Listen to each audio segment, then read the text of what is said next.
Hello दोस्तों, नमस्कार। तो आज हम बात करते हैं केदारनाथ धाम की। अगर आप केदारनाथ आना चाहते हैं तो ये वीडियो आपके लिए बहुत ही हेल्पफुल होने वाली है।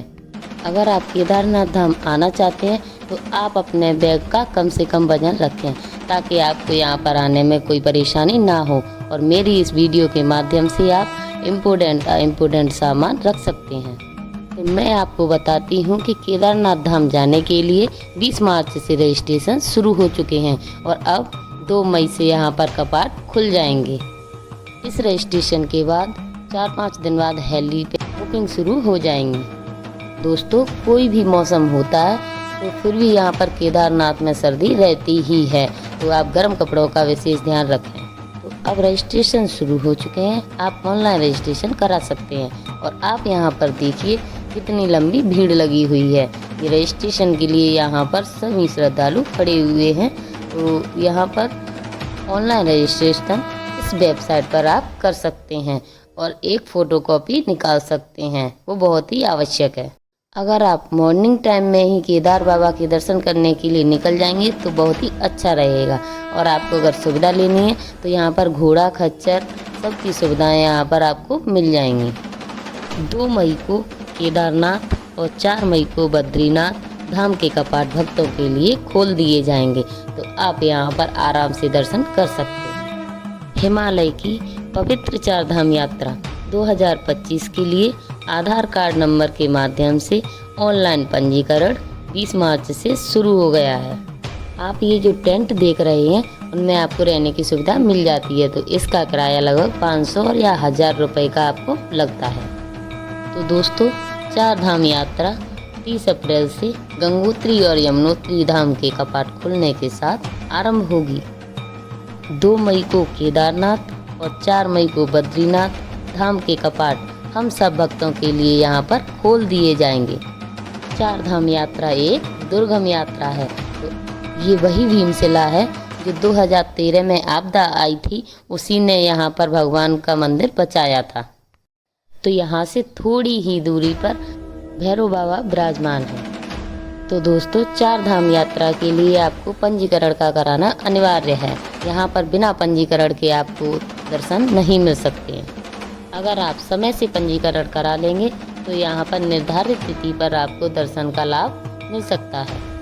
तो आप सभी वेबसाइट पर जाकर आधार कार्ड के माध्यम से ऑनलाइन पंजीकरण करा सकते हैं और मैं अपने चैनल के डिस्क्रिप्शन में हेली बुकिंग और ऑनलाइन रजिस्ट्रेशन का दोनों का ही लिंक मैं आपको दे दूंगी, तो आप वहां पर जाके आप ऑनलाइन कर सकते हैं। और आप रजिस्ट्रेशन कराते समय मोबाइल नंबर का विशेष ध्यान रखें। उसको मोबाइल नंबर को बहुत ही अच्छे से ध्यान से भरें उसमें, ताकि उससे संबंधी पंजीकरण से संबंधी आपको सभी सूचनाएं प्राप्त हो सकें। अवैध हेली टिकट और दर्शन कराने वाले लोगों से सावधान रहें। चलिए अब हम बात करते हैं क्लॉथ्स की। तो आप अपने बैग में क्या क्या क्लॉथ्स कैरी कर सकते हैं। तो दोस्तों, यहाँ पर मौसम बहुत ही ठंडा रहता है, तो उसको देखते हुए आपको गर्म कपड़ों का विशेष ध्यान रखना है। तो आप यहाँ पर बारिश होने की संभावना बहुत रहती है, तो यहाँ पर सर्दी रहती ही है, तो इस कारण से आपको यहाँ पर गर्म कपड़े तो लाना पड़ेगा ही। अब हम बात करते हैं मेडिसिन की। तो आपको कोई भी दिक्कत है, कोई भी परेशानी है, तो आपको मेडिसिन लाना ही पड़ेगा और नॉर्मल जो मेडिसिन होती हैं वो भी आप साथ लेकर आएँ, जिससे कि आपको यात्रा करते समय अगर कोई भी दिक्कत होती है तो आप मेडिसिन तुरंत प्राप्त कर सकते हैं। तो मैं आपको बताती हूँ, यहाँ पर रेनकोट भी आपको लेना ही पड़ेगा, क्योंकि यहाँ पर लगातार बारिश भी होती रहती है और मौसम का यहाँ पर कोई भी पता नहीं रहता है। तो इसलिए आप यहाँ पर रेनकोट अवश्य लें, जिससे कि आप अपनी सुरक्षा रख सकें। और यहाँ पर ये पॉलीथीन वाले भी रेनकोट प्राप्त होते हैं, तो आप वहाँ से एक रेनकोट खरीद लें। यात्रा करते समय आप छतरी और रेनकोट का विशेष ध्यान रखें, जिससे कि आपको बारिश होने पर आप अपनी सुरक्षा रख सकें। आप सभी यात्रा करते समय स्वच्छता का विशेष ध्यान रखें। यात्रा करते समय यात्रा मार्ग पर स्वच्छता बनाए रखें और कचरा बिल्कुल भी ना फैलाएं। अगर आप कचरा भी डालते हैं तो आपके ही पैरों से यहाँ पर यात्रा करते समय ये कचरा पैरों के नीचे आएगा। तो इसलिए ये मार्ग स्वच्छ बनाए रखें। चार धाम यात्रा मार्ग पर इस बार सुरक्षा और यातायात व्यवस्था के दुरुस्त इंतजाम किए गए हैं। बस अड्डे पर 2 नई चेक पोस्ट बनाई जा रही हैं। इससे पहले साल की तरह जाम की समस्या से लोग बाग यहाँ पर बच सकें। पावर बैंक, ये है हमारी पावर बैंक। और अब हम बात करते हैं पावर बैंक की। तो आप यहाँ पर जाएं तो एक पावर बैंक अवश्य लेकर जाएं, क्योंकि अगर रास्ते में आपका मोबाइल डिस्चार्ज भी होता है तो आपके पास अगर पावर बैंक होगी तो आप अपना मोबाइल को चार्ज यहाँ पर कर सकते हैं। चाहे कहीं भी बैठ के आप अपना मोबाइल चार्ज कर सकते हैं। और आप पूरी यात्रा में आपको खाने पीने की कोई भी दिक्कत देखने को नहीं मिलेगी, क्योंकि यहाँ पर बहुत सारे व्यवस्थाएं की हुई हैं। आप मन चाहे वहां से कुछ भी लेकर आप खाते पीते यात्रा को कर सकते हैं। यात्रा को सुगम बनाने के लिए रजिस्ट्रेशन का प्रिंट आउट साथ रखें।